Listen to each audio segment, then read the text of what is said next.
Hey there, Heather Ho there. It's Jeff Cutter Dynamite welcoming you to yet another Cutter Top 10 sports video. And today we're going to be looking at the top 10 Montreal Alouettes moments of all time. We're the Alouettes jersey, we're the Alouette shirt, and all that. But, it is what it is. And we're going to be celebrating the Montreal Alouettes and 10 classic moments that define the Alouettes as a team. I know that I used to be a Toronto Argonauts fan when Doug Flutie was around, but when he went to the NFL, I felt betrayed, and I'm like, I'm going to need to find another team. I could have went with Calgary or even Hamilton, but no, I went with Montreal. Nevertheless, we have 10 great Montreal Alouette moments. Number 10 is winning the 2010 Grey Cup. It was huge and all that. Montreal, Saskatchewan, there was the rematch of 2009, which we'll get to later, but in 2010, it was one of the most epic Grey Cups around. But thanks to Etienne Boulet's massive interception, the Quebecer helped his hometown provincial team win the Grey Cup and go back to back in 2010. It was the last time till Winnipeg did it in the 2020s that someone had gone back to back. But it was always great and all that to see. So you know that. Number 9 is the win in 1970. Montreal had not won a championship in many years and all that. People thought Montreal would be a stepping stone to like Ottawa, Hamilton, or Toronto doing well, and they were for well. 1 year after Montreal hosted a contentious Grey Cup in 1969 between Ottawa and Saskatchewan, it wasn't the teams involved that were the problem. The problem was the stadium. Because there was the big Quebec separatist movement and all that, and people thought that there was going to be bombings and all that. Unfortunately, 1970 would be the year of mass terrorism in Quebec, and of course, Pierre Trudeau doing the War Measures Act. Just watch me. Nevertheless, the Alouettes would face Calgary in the 1970 Grey Cup, and in Vancouver, I do believe that was where it was. The Alouettes won 23-10. Sonny Wade was back, and the Alouettes were finally getting back to it. Who knew that the 1970s were going to be the year that they got back?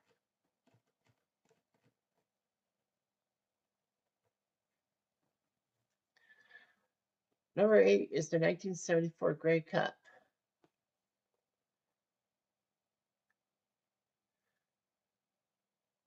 So the 1974 Grey Cup happens when the Alouettes would beat Edmonton 20-7. Montreal knew what they were going to do and all that. They had a defensive masterclass. Marv Levy, who's still around this earth at 100 years old as of this taping, and was, yes, a CFL head coach before he went to the NFL, knew what he did. And Wally Bono, who would later become one of the great head coaches for Calgary in history, showcased the team's toughness and tactical prowess and helped the Alouettes win the 1974 Grey Cup. Not their last Grey Cup in the 1970s. Number 7 is Ben Cahoon's legendary catch. So anyway, Ben Cahoon was a great wide receiver. He had made some great catches, including in the 2003 Grey Cup, even though they lost Edmonton. He delivered a good thing. His clutch catches were in lore, and the Alouettes were charging down the field that game. Number 6 is Anthony Calvillo becoming the CFL's all-time passing leader in 2011. It was Canadian Thanksgiving 2011 when Anthony Calvillo would help the Montreal Alouettes out, became the CFL's all-time leader in passing yards, surpassing Damon Allen's mark. It was amazing and all that. Calvillo had adversity. He went to Utah State, which is not really a school, otherwise known as Merlin Olsen School. He was floundering for CFL teams. He was in Hamilton. He was in, I think, Ottawa. I think he was in, like, one of the Las Vegas, I would like to say. But, yeah, he was struggling. And then Montreal decided to bring him in to back up the great Tracy Ham. And once Tracy Ham retired, then Calvillo was going to get his shot. So anyway, Calvillo knew what to do, and He's still a CFL icon to this day. And number 5 is the Alouettes coming back to Montreal in 1996. For a while there was actually no CFL football in Montreal. People forget about this. So Montreal had a good team, but by the 1980s, financial problems were huge. Stade Olympique or Olympic Stadium was kind of too big for Alouette games anymore. Like they used to sell out the place, like 60,000 fans in the 70s, but by the 80s, they weren't that good. Nelson Scalabrini, who was known for buying franchises and then flipping them for profit, was the owner, and he swiped NFL talent. He got Vince Ferragamo, he got Fred Blennicoff, Billy White Shoes Johnson, and Tom Cousineau to come play for the Alouettes, which was shocking because the CFL rating NFL talent teams.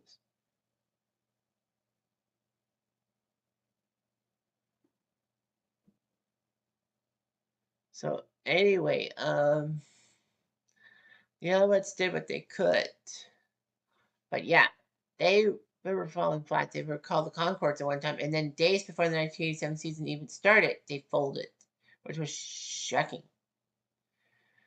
Nevertheless,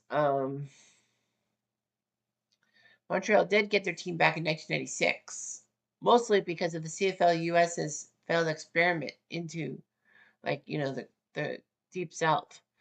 And so Baltimore, being the only good American team left in the CFL, actually moved their team to Montreal, mostly due to the fact that now that the Baltimore Ravens were going to come into the NFL, replacing the Cleveland Browns,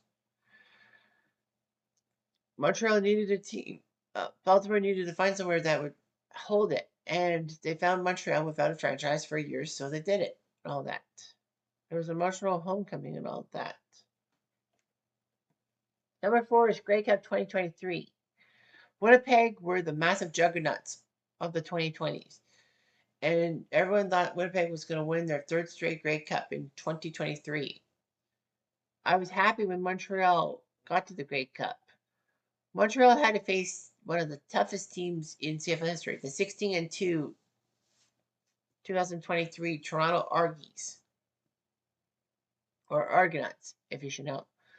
The Argonauts were 16-2. They were full, oozing of confidence, and then somehow Montreal went into Toronto, used their defense to make, 6 or 7 turnovers, and Montreal would be going to the big dance against Winnipeg. It was a good game in Hamilton. It was going to be amazing, and for some strange reason, the Montreal Alouettes, on a last minute touchdown, I should say, beat Winnipeg, shocking the Blue Bomber Nation and cheering for the Alouette Nation, including yours truly. So that's what happened. Number 3 is the 2009 Grey Cup. It was one of the best Grey Cups of all time. 2009, Saskatchewan went up by 16 points headed to the fourth quarter. It looked like game, set, match. But Montreal put up a few touchdowns and 2-point converts to make it through. Oh no, sorry, I think they missed a 2-point convert. But anyway, the Alouettes were down by 2 because they were winning by 1 point. And then, Damon Duvall had a chance to win the game and went wide right. It was like, are you kidding me after all that? But there were penalty flags on the field. I just wonder if Duvall purposely missed. Because guess what? Saskatchewan had a 13th man on the field. You'd be thinking, why would Saskatchewan have 13 men when it's 11? Actually, no. CFL, you can have a 12 offensive player and a 12 defensive player. Mostly it's a receiver for offense and defensive back for the defense. So Saskatchewan had one too many men they had one in the end zone, but they had 12 on the line, which made 13, which was game, set, match. Saskatchewan was known for being the 13th man. The whole thing with their civic duties. So anyway, the win did them some good and all that. But yeah, Duvall then kicked a closer field goal at 33 yards, final seconds to win the game, and Saskatchewan would be massively upset as Montreal finally won the Grey Cup. Number 2 is the 2002 Grey Cup, which saw Montreal in a 25-year wait, and that included a franchise suspension of 9 years. When Montreal won the Grey Cup in 1977, everybody thought that they were going to be the dynasty of the 70s. But then a team called Edmonton popped up after nowhere and won 5 straight Grey Cups. Who was? The Alouettes, of course, went through their 80s turmoil, folding days before 87, and then for 9 years they were without a team. And then in 1996, they got a team back. Baltimore brought all their players to Montreal and all that. They didn't have to do too much. The Alouettes would be contenders in the CFL East. Unfortunately for them, they just couldn't make it. They did get to the 2000 Grey Cup, but were shocked by BC. And then 2 years later, they went to the Grey Cup against Edmonton. It was a hard pounding affair. But in the end, Montreal ended up winning the Grey Cup. Thanks to that 99-yard touchdown catch by, I can't remember. I would say Calhoun, but I'm wrong. No, Jermaine Copeland. And then Copeland, off of an onside kick attempt by Edmonton, scored a touchdown, winning the game and sending the Alouettes into pandemonium. And number one is the Grey Cup that was known as the Ice Bowl, 1977. It was a shocking moment. City of Montreal was going to be hosting the Grey Cup at Olympic Stadium. And this would be the first time Montreal would be hosting in years. The old Autostad was torn down. Olympic Stadium, holding the Olympics, held the 76 Olympics, and then in 1977 the Expos moved in, and then the Alouettes moved in too. Lots of fans and all that came to see games. There were like 60,000 fans a lot. So of the time. And then Montreal had a weird winter storm, November storm, which actually saw warm temperatures, and then it cooled off and then turned into ice pellets. So both teams had troubles in the first quarter with their footing. And then Tony Proudfoot of the Alouettes famously found a staple gun left there by a worker. And he goes rat-a-tat-tat, rat-a-tat-tat on his shoes. And that was it. Montreal had the staples and had the traction.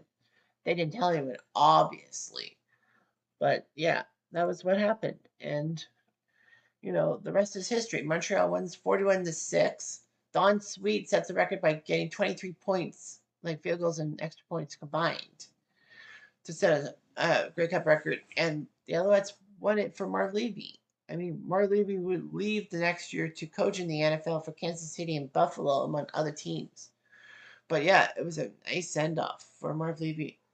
And Montreal had to wait 25 years for a Grey Cup, which is fine, but it doesn't matter. The Ice Bowl is the Ice Bowl, and it's an iconic moment that you'll see forever and ever. And cats are peeling in the background and agreeing with me. Anyway, I'm Jeff. I'm going to do.